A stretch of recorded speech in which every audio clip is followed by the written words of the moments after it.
Welcome to Givers, Doers, and Thinkers. Today we talk to philanthropist Carrie Tynan about the challenges and blessings of leading a private charitable foundation. Let's go. Givers, Doers, and Thinkers introduces listeners to the fascinating people and important ideas at the heart of American civil society.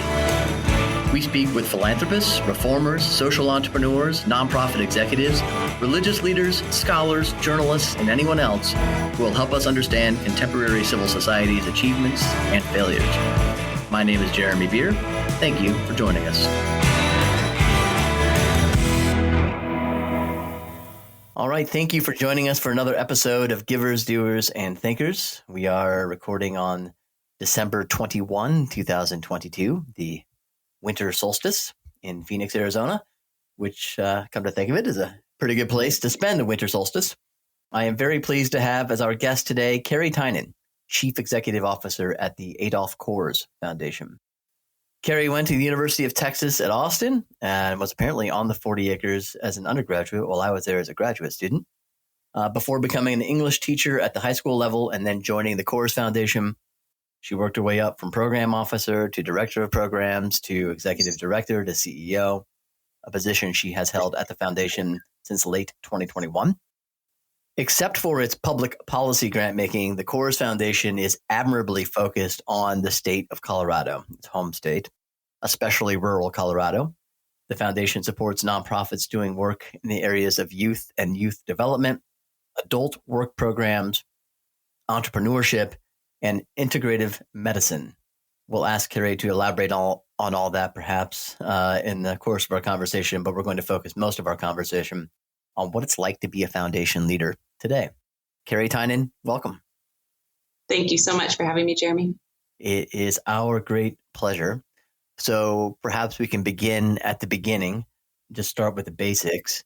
By whom was the Adolph Coors Foundation started and with what intent? So the Adolph Coors Foundation was started officially in 1975. It was as the result of Adolph Coors Jr.'s passing and some tax complications that the family was trying to avoid. And their accountant at the time said there's a great way to avoid some of this tax liability by starting the Adolph Coors Foundation. But before that, Bill and Joe Coors had really been philanthropic through the company. And this was just a way for them to continue their philanthropy, some of it being in a conservative landscape and others being just giving back to their state of Colorado. And so it was a good marriage between avoiding some death tax penalties, allowing the company, the Adolph Coors company at the time, to go public and for them to be able to continue their philanthropic desires outside of the realm of a public company. And this is Bill and Joe Coors. Maybe we can actually go back a little bit further in case there are people here who are not totally sure. This is the Coors Beverage Company. The Coors Foundation is related, same family. Can you go back in time to talk about the founding of the company a little bit and how it got up to the point of 1975 and starting a foundation?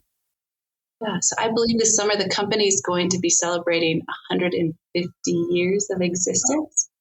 It was privately held for over 100 years, I think 102, if my memory serves me right, before it was publicly traded.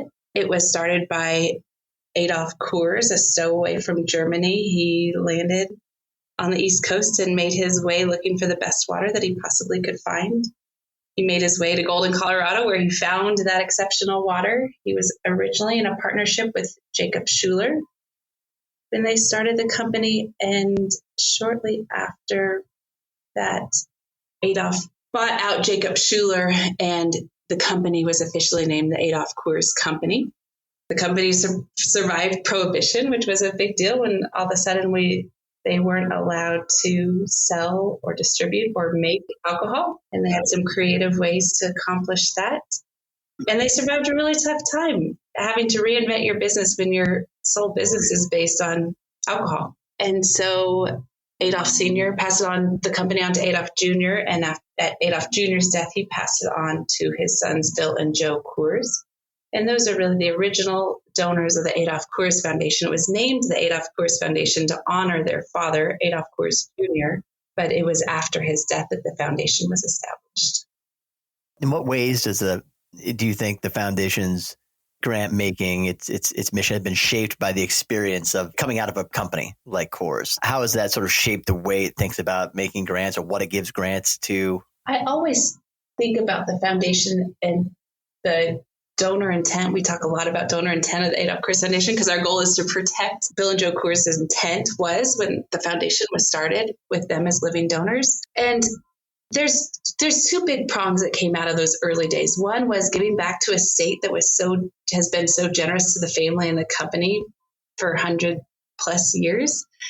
And the second one is really the belief in capitalism and the value that the business has given to the family, and how can the business give back to the country. Bill and Joe talked about how their father talked about education. He loved to talk to his friends about education and politics, but it was really about how do we keep government out of our way so they could run the business as they wanted to run their business, how they thought it could be the most effective. I'm assuming that started during the Prohibition days when they were shut down. Those conversations probably started at that point, but I'm not exactly sure. That's really how we got into the Colorado Human Service grant making, giving back to the state, so good to the family and to the company. And then really how do we allow people to flourish and be entrepreneurships in an environment that helps individuals flourish. Yeah. Well, I think that's sort of unique, actually. I mean, I think in the foundation and tying together this sort of highly local or state-based focus with this public policy line of grant making. Yeah, what is the thinking behind that pairing? Or have you seen other foundations copy it? Did you all take that pairing from somebody else that you saw? Because oftentimes you'll have people who just do policy or people who just do local, but not kind of bring it together like you do. Yeah, and I would say even as time has gone on, we try and bring it together even more so. And I can talk a little bit more about that. But when the foundation was started, all the funds were together as one account, as one foundation. And with some of the political giving that the foundation was doing, they didn't want it to affect the company. So ultimately, we spun off the Castle Rock Foundation. So for a long time, the Adolph Coors Foundation, the Castle Rock Foundation, were run by the same board, a little bit of different staff, but one gave completely to public policy and one gave completely to direct human service here in Colorado. And the public policy had always been on a national scale. So they were run a little bit as independent entities, but governed by the same board. When I came on just over 15 years ago, I started asking the question, like, why are we working in this policy space and making all these policy changes, and people are sitting in their big, beautiful buildings in Washington, D.C., but they don't know how those policies are affecting the individuals, the humans that we're serving. And some of these direct human service organizations were proud that they were serving more individuals, which was concerning to me because my goal has always been for nonprofits to go out of business from the direct human service perspective rather than continue to grow, because then you're solving a problem that our society is experiencing. So the way the foundation was started, some of it was just the time and the context of where we were in our country. And in the last 15 years, and maybe even more so in the last 7 years, it's been a focus of mine. How do we combine the direct human service and the public policy grant making? Because I don't believe that you can really move the needle, make progress if you don't combine the two. The Castle Rock Foundation was folded back into the company about 10 years ago. And so that has made it easier for us to do all of our grant making out of the Adolph Coors Foundation and really give us the ability to say, you know what, there's this great public policy organization in this state that's doing great work, but they need to know how it's directly impacting the people that they're making the policy for, and combining the public policy organizations with the direct human service organizations. And I imagine and part of that too is wanting the human service organizations to speak into policy and also to benefit and understand how public policy might be able to help them achieve their goals. Exactly. I think every nonprofit's goal should be to go out of business because they've solved a problem. Yeah. And if you're, and I don't just doing the heart work is what I always call it, doing the heart work and providing services to individuals, youth and adults, and the entire spectrum of human. You're doing it through your heart. You're doing it because you're passionate and compassionate to individuals. and they want to serve as many as they can because that's where their passion play is. But the goal is that we really want to give these people opportunity to be successful, whether it's kiddos or adults, really to give back to their community, to be contributing members of society, to really understand the value of them as individuals and what they can give to our state and to our country. And so, yeah, the public policy piece, there's a lane for it. I don't think every nonprofit should be doing public policy work. I really think if you're a direct human service organization, that's what you should be focused on, because that's the heart piece. And let somebody else do the head piece. Let somebody else figure out the policies, but they should be working together. How do you, I want you to linger on this a little bit more, because I don't know that I didn't realize this was such a priority for you. How do you combine more than just, you're making grants in both places? How do you get these people talking to each other, learning from each other to create better outcomes for everyone in the end? Have you learned anything in trying to walk down that road yet, in terms of, this works, this doesn't? I'd love for you to say what you've learned so far on that, if anything. Yeah, absolutely. We've done some projects in both areas where it's one working with a public policy organization that then partners with a direct human service or multiple direct human service organizations. And we've done work with a nonprofit who does both the public policy and the direct human service work underneath the same roof, if you will, or underneath the same C3. There's pros and cons to both. It's never going to be perfect. And I wish I could say there's a silver bullet and this is how you fix it. And there's multiple nonprofits out there that are ready to do this. It's been more of a journey to find those organizations than not. I'm happy to talk about this two specific examples. And one was a partnership with Georgia Center for Opportunity. And they started a program called Hiring Well, Doing Good, which today is called Better Work. And they had welfare reform policies, I believe 7 of them, that they were ready to implement at the state level before they went to a federal, look at things from a federal perspective. And they had partnered with multiple nonprofits in their counties that were directly serving the individuals that this ultimately, the welfare cliff has been affecting. They won't take that pay raise because they lose too many benefits, and the pay raise doesn't help them, doesn't give them enough of a raise to cover what they lose from their benefits.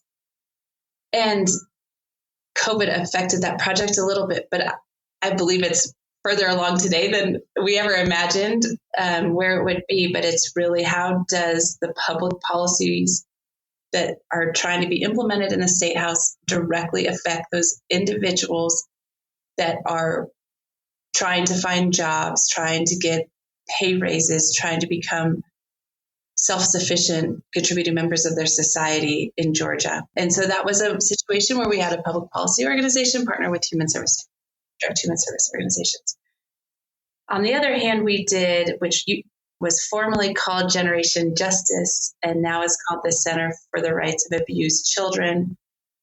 And that's run by Darcy Olson, who has great policy expertise and has a heart for foster care kids. Foster care reform isn't a funding priority for our foundation, but the way that the center is combining the direct human service, giving pro bono legal support to the victims and to the children that are in the foster care system that aren't being represented properly, and making policy reforms. So there has been major wins in Arizona regarding policy reforms for foster care kiddos, whether it's the first year, getting them adopted within the first year in the system, or it's helping them as they age out of the system. So they're focusing from a policy perspective on the entire spectrum.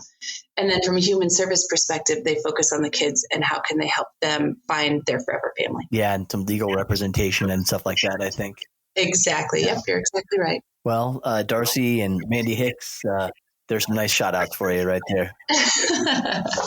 That's great. And I think it's kind of, in a way, it's so obvious that this should be done, combining these two approaches, but you don't see it very often. So I think that's really, really great. Very interesting. Besides trying to make human service or trying to get human service organizations to go out of business, what would you say the foundation is trying to achieve with its giving, not globally, but with respect to particular grantees? Like, Do you want your gifts to help grantees simply execute, impactful programs? Do you want gifts to make grantees stronger organizationally? Do you want to help see them develop new capabilities, become more strategic? Something else? All these things? None of these things? Well, what are you thinking when you're considering making a grant? Yeah, so the grant review process is a whole beast in and of itself, because the staff's job is to do the due diligence for the board and to make sure that all the pieces of these nonprofits align with our funding priorities and are something that our board would be proud of. But the most important thing from our foundation's directive is, are these organizations moving the needle? We would never ask an organization to develop benchmarks or outcomes that meet our needs. The goal is that they're meeting their needs, that they have a strong leader with a strong board who knows the direction of their organization. And this moving the needle phrase was brought to the forefront at our March board meeting this year. And I feel like it's something that we talk about probably daily at the foundation. How do we know they're moving the needle? What does that look like? How do we know the impact that they're having? Every organization is different. Every organization needs to decide where they're going. So what we're looking for is that they're having that impact. We're never the largest donor in any of those, in either of our any of our grant making priorities. But the goal is that the nonprofits are making a difference in the population that they're serving. So if their goal is to get people back to work, we want to know that they're getting as many people back to work, or training people to go back to work, or placing people in the workforce as they possibly can. If the goal is to mentor youth, and that we want to know they have the most mentoring relationships. And it's not just about the number of mentoring relationships or the number of placements. It's the depth of it. It's the retention of job placements. It's the depth of the mentoring relationships, how long those mentoring relationships last, which is important. That's where you start to see the transformational movement, and the movement of the needle is when you really have a lot of time, the longevity of any program or commitment to individuals. Yeah, no doubt about it. That's for sure. All right, we were going to go to a break, and we'll be right back, and we'll continue our conversation with Carrie Tynan, CEO at the Adolph Coors Foundation.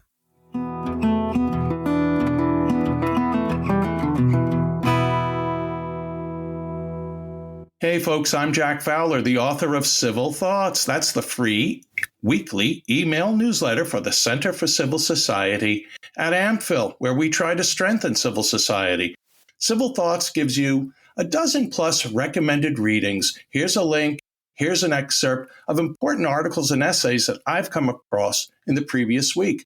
I think anyone who's intelligent, dear intelligent American, that you will like it. So how do you get Civil Thoughts? Well, you go to civilthoughts.com, sign up. Trust me, it's totally free, risk-free. We're not selling your name to anybody. You'll enjoy it. civilthoughts.com.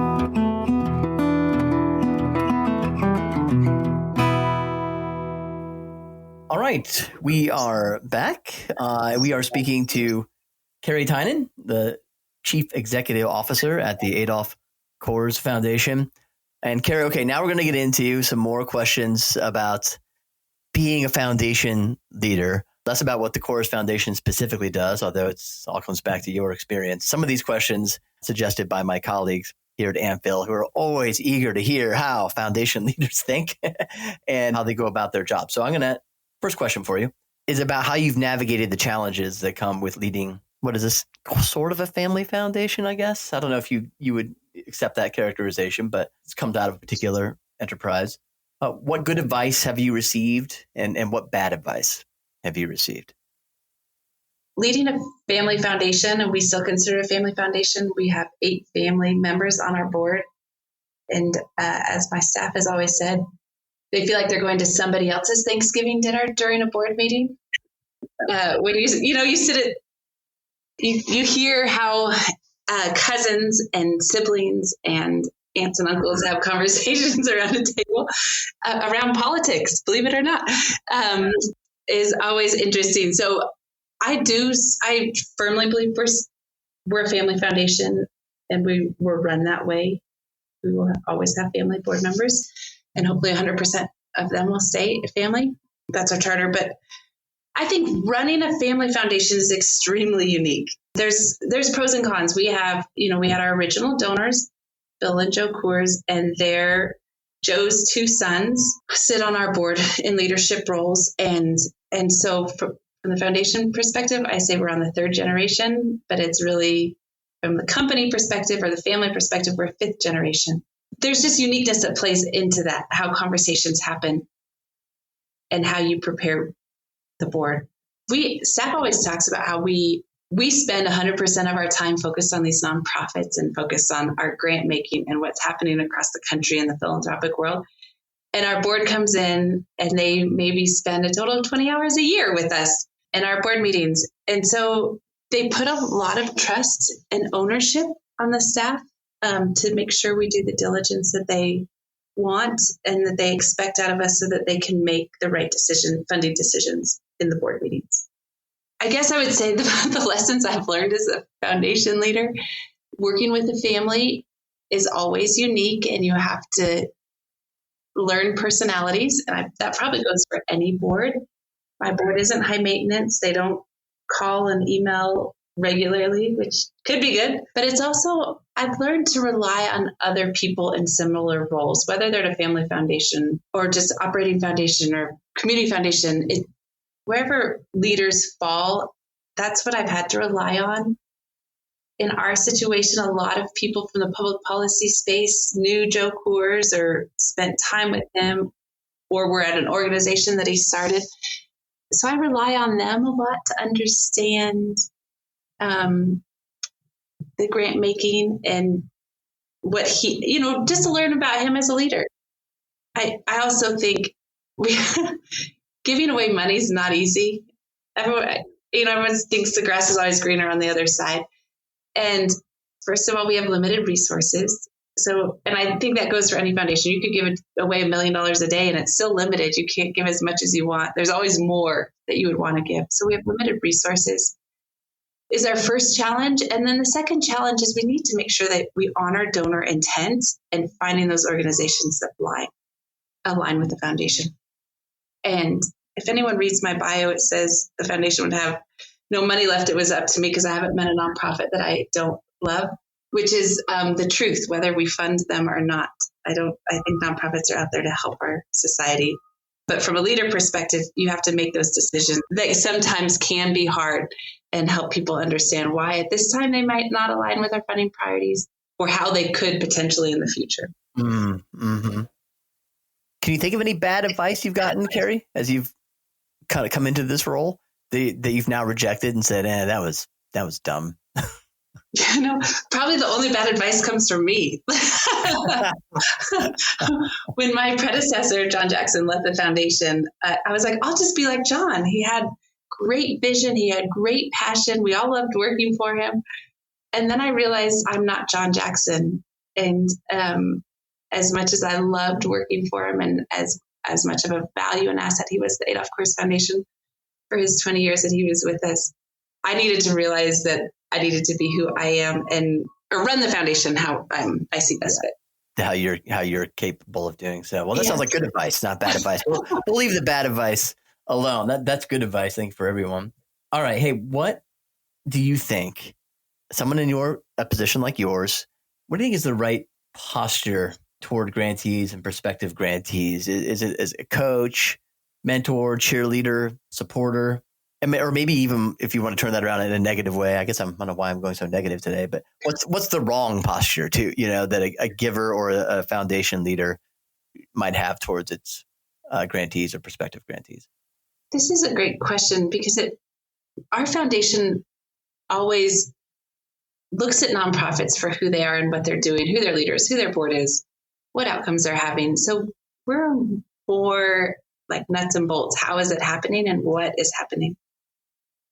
We tend not to develop relationships with our nonprofits, not because that we don't love them, but it's because our job is to look at organizations objectively and say, are you doing the work you're supposed to be doing? Are you a great leader? Not just because I love you socially, but because you're a great leader. I think all foundations, it's not that we don't want to have relationships with our grantees or any other nonprofit partners. It's just that we want to make sure that we can be diligent when we're reviewing an organization. I will tell you, even though we maintain that thought process, we're big cheerleaders for our nonprofits as we see them grow. My favorite thing is to watch that. There was this nonprofit on the Western Slope here in Colorado in Grand Junction, and they started, and my first grant review of them, I mean, their budget was more or less on a piece of paper and their financials were penciled in. And to watch them grow year by year, and 2 years ago, they became $1 million organization. So it took them about 10 years. But in Grand Junction, that's a big deal. So while I don't cheer them on every day, every time we review them, we have that opportunity to say, oh my goodness, it's so cool how you've grown, or I can't believe what this leader has done to this organization. So I would say we're cheerleaders, just not at every game. We're there when we're reviewing applicants so that we can really support them in the work that they're doing. Yeah, I hear you saying that the right posture is to be a diligent and rational evaluator. I think that's probably number one for our foundation. And I have to tell you, my favorite place to be is out of my office with the nonprofits, because that's when you get the time to talk to them, to help them. After being at the foundation for 15 years, I've visited with a lot of nonprofits and I've talked to a lot of leaders, and I've learned some things that work and some things that don't. And if it relates to the organization that I'm talking to, I'm happy to share that knowledge with them just so that they can have success and make their organization even better than what they were. So our goal is always to support and cheer. The diligence is our number one priority. You're right. But there's all those other pieces that we can provide just because we have different experience. We have a more global, experience in terms of meeting with hundreds of nonprofits versus those just within one little sphere.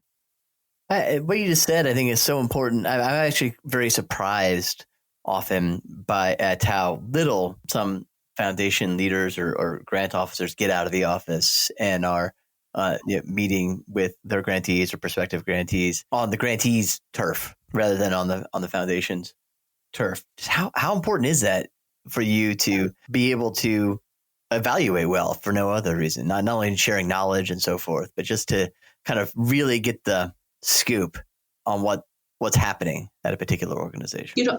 Jeremy, I always thought it was important. And then after COVID, I realized how important it was to go out. We had to do a year of grant reviews virtually. It was really hard. And I laugh because oftentimes it's going to somebody's nonprofit and walking down the hallway and you just have side conversations, whether it's about somebody's family or work that they're doing that doesn't come up spontaneously on Zoom.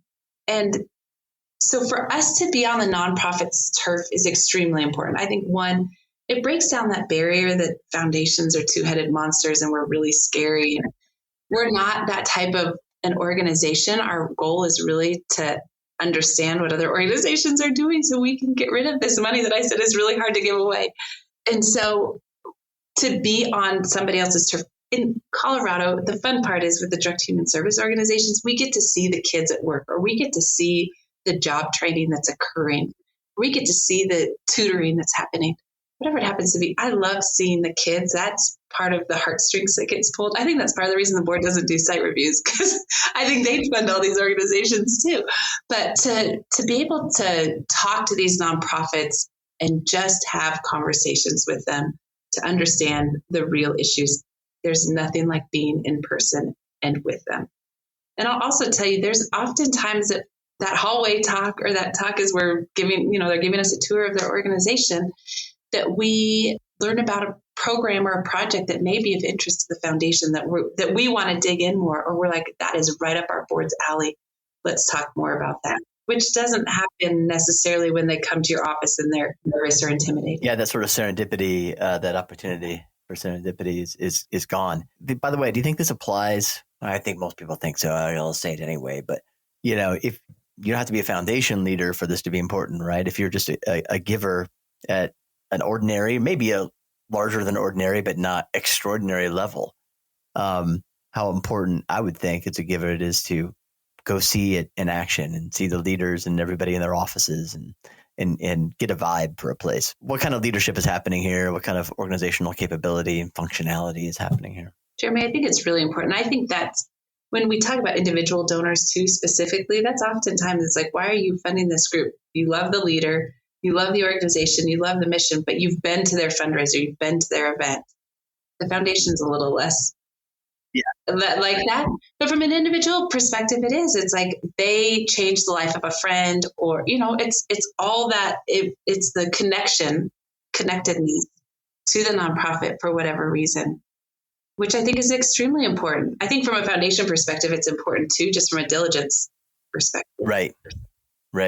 In your case, it's a little different because you really are giving away somebody else's money. That's the way you all think about it with the importance you put on donor intent, which is quite laudable.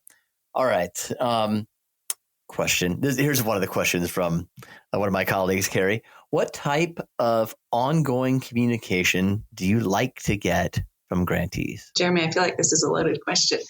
No, it's a great question because I always talk from the foundation perspective. And as you can imagine, while we fund over 120 organizations annually, our traditional grant cycles every 3 years. So if you think about it, we're funding over nearly 400 organizations in a 3-year cycle. So if I got their daily emails or even their weekly emails, or didn't unsubscribe from them, I probably would get hundreds of emails a day. I still get plenty. There's still reason to read some of them. But from a communication perspective, we always talk about big wins, something that has happened that's of significance. So it could be a win, it could be a leadership change, it could be a strategic plan being implemented.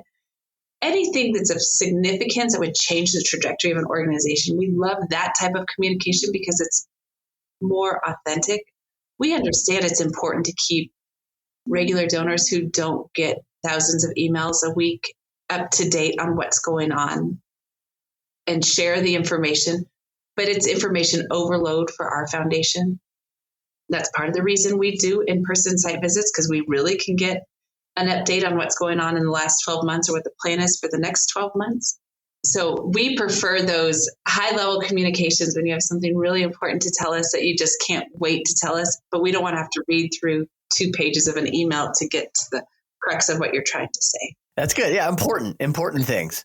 You like hearing about the really, truly important things, big wins. That seems reasonable. That seems like a reasonable standpoint. That's good, though. It's good for people to hear. I think there certainly are, and maybe the way to put this is less sophisticated or less experienced nonprofit leaders often think, well, they don't communicate at all. That's what I run into oftentimes. Is like, it's not time for our report yet. I'm like, well, it doesn't mean you can't tell them that you just got, whatever, the largest gift in the history of the organization, or you got this, transformative thing just happened for your group.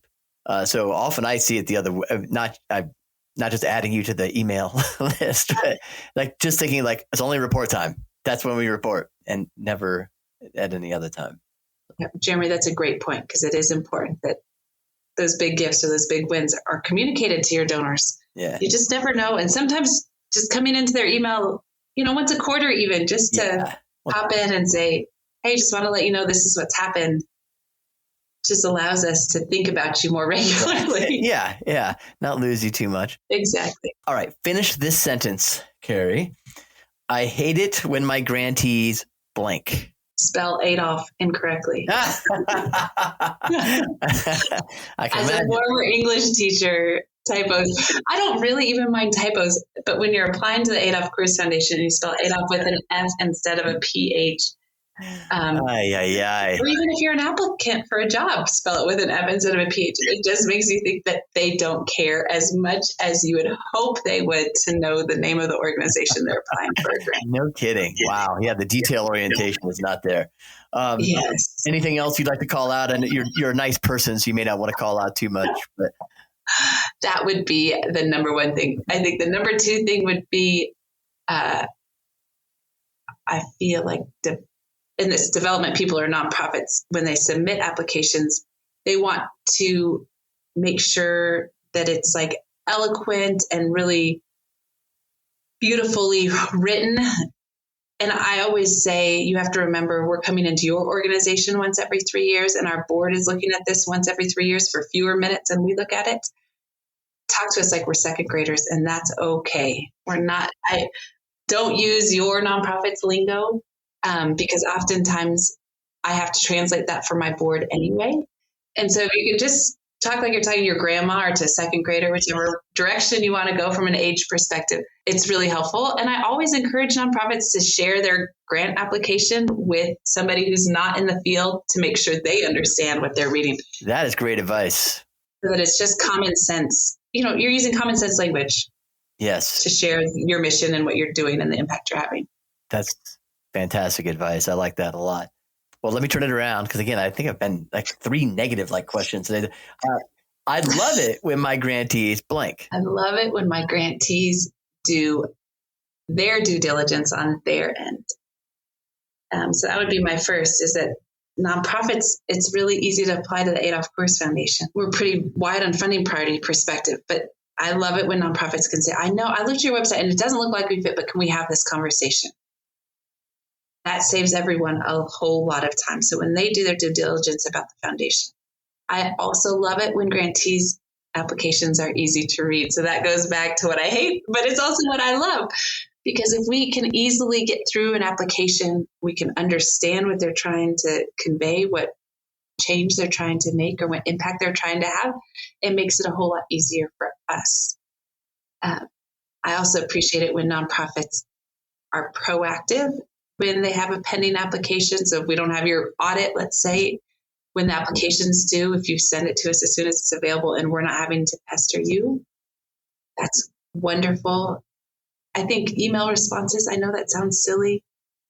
I try and implement a 24-hour rule as much as I can. And I think it's just important to get back to people when they have questions.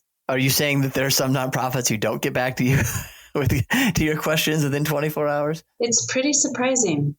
Wow, that is surprising. Yeah, when you have a job as a development person, I feel like that is your sole job. Yeah, is to make sure you're taking care of the donors that are trying to fund your organization. I'm just guessing here, but I would speculate that oftentimes it feels so important to get the response right to the Coors Foundation. They might put it off, right? I got to check with the ED or the CEO or whomever and craft our response rather than at least saying, thank you for your question. I got to track this down, or I have to talk to so-and-so, and I'll be back to you by Tuesday would be the better way to go about that rather than not responding. Not a good idea. I think that's right. And oftentimes we don't need something crafted and formal. Like if I want to know how many lawyers you have at your organization, just tell me 6. Like I don't need, you're not that formal of a foundation. Yeah. It's the fear, like you said before, though, the intimidation factor. I know I've worked at places where, everything had to be perfectly packaged to have any sort of correspondence with. And so it felt very inhuman, frankly, and robotic, and which I don't think probably did them any favors. So it's good to good for people to hear you say this, that it doesn't have to always be formal. There's a time and a place for formality. And I think a cover letter or your formal application is that. I think an email correspondence, I don't even care about typos. It's just that you've thought about it and you've responded in a timely manner. Yeah. What percentage of applications or proposals that you guys receive would you say are genuinely compelling? That's a great question. People have pretty much honed in on the Adolph Coors Foundation to figure out what we fund and what we don't. I would say we lose from an initial vetting of our applications that come in for some hard and fast rules why they would not align, we lose maybe 15% of applicants.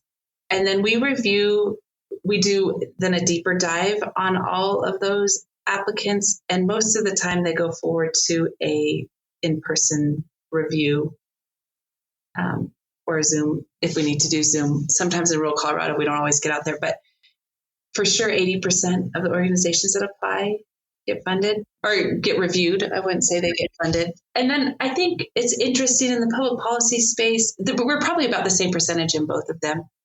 There's just little nuances that I wouldn't expect nonprofits to know if they didn't call to talk to us about it that cause people to fall out of our funding priorities. But our goal, as I said earlier, the hardest job is to give away money and our goal is to give it away, right? Like my board told me my only fireable offense is not meeting payout. Or my number one fireable offense, I should say, is not meeting payout. So I think that's an important piece of what we do and why we do it. Yeah, well, that's a higher percentage than I thought in terms of, you're not telling me, yeah, Jeremy, it's 5%. 95% we can trash because they're just not compelling. So that's very encouraging. And we'll work with nonprofits. I mean, we're not mean. Our goal is even if Adolph is spelled incorrectly, or even if it's addressed to a different foundation rather than our foundation, which happened, we'll still work with nonprofits because our goal is to support our communities in our country and our state in a meaningful way. And if their mission aligns with our donor intent, we want to talk to them and figure it out. Dear Considine Family Foundation, ... So that you won't necessarily throw it out if it starts. No, we don't throw those out. We just laugh about it and then make them feel really, But it is, I mean, it happens, right? And we understand they're trying to get limited resources, trying to get applications out. I get that is the nightmare, though, for a development person. That's too bad. All right. Somebody comes, Carrie, somebody calls you up. Maybe it's a family member. Maybe it's or just somebody else maybe who's doing, say, public policy giving, and they have $50 to $100 million. They say, hey, you've been running a foundation. It's a family foundation. You guys have a lot of experience doing this now, almost 50 years. Should we start a foundation? We want to do the same kind of giving you guys do. Should we start a foundation, or should we just start a DAF? Should we just put this into a DAF and not mess with the whole foundation? Everybody's just doing DAFs now. That's the sort of the trendy thing, and it's got some pluses to it. What would you say? Yeah, I agree with you. There's pros and cons to both formats, whether you do a DAF or a foundation. We do some funding through a DAF. And so I think that I have a little bit of insight on that from a foundation perspective. So this is what I'm going to say about DAFs. I don't know what their return on investments look like. I don't have all those nuances. From the foundation perspective, I do know our foundation was originally funded at about $56 million, and we're now over a $200 million organization. So it's fun to see the money that's gone out the door to support our community, state, and country. And it's amazing to see how much our organization has grown and the ability to give more grants than we did in those first years when our foundation was significantly smaller. So from a historical perspective, I think it's super cool to see what our foundation's done and what the leaders that have preceded me have been able to do from an investment perspective to grow our endowment.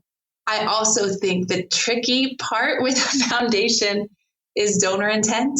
And we talk about what's happened to the Rockefeller Foundation or Ford Foundation, relatively conservative foundations that have changed course over time and lost potentially donor intent as we see it. We've never seen a liberal foundation turn conservative, but we've seen multiple conservative foundations turn more liberal. And so there has to be really strong documentation from a donor intent perspective.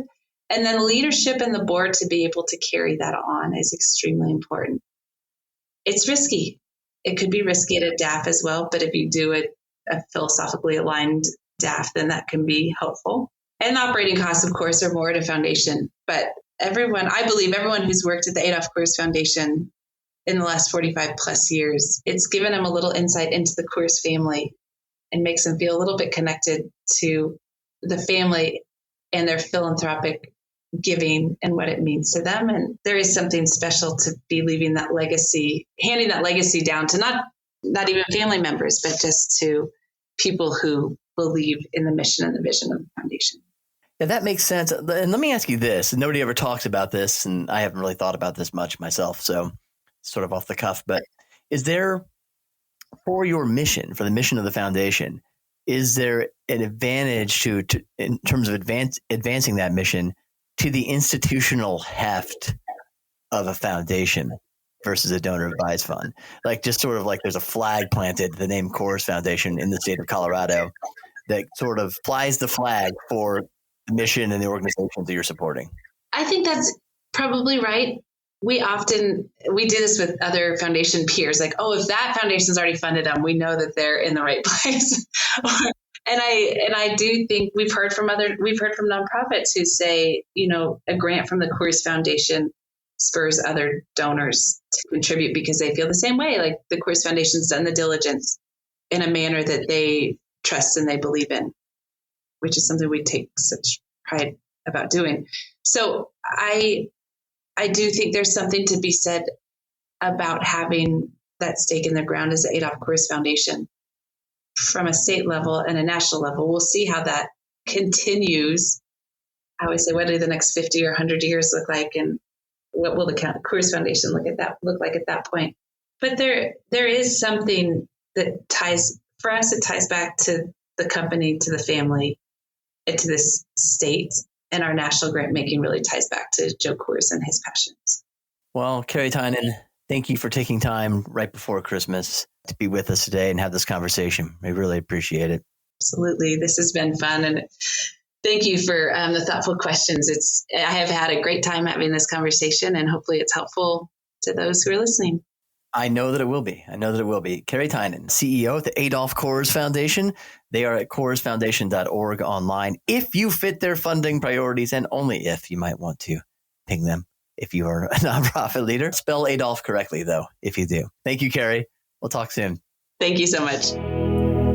Thank you for joining us for today's episode. If you enjoyed it, we invite you to subscribe and/or rate and review this discussion on Apple, Spotify, or wherever you listen to our podcasts. And have a guest you'd like to hear from? Send your request to our producer, Katie Janis, at kjanis@amphil.com. That's KJANUS@amphil.com.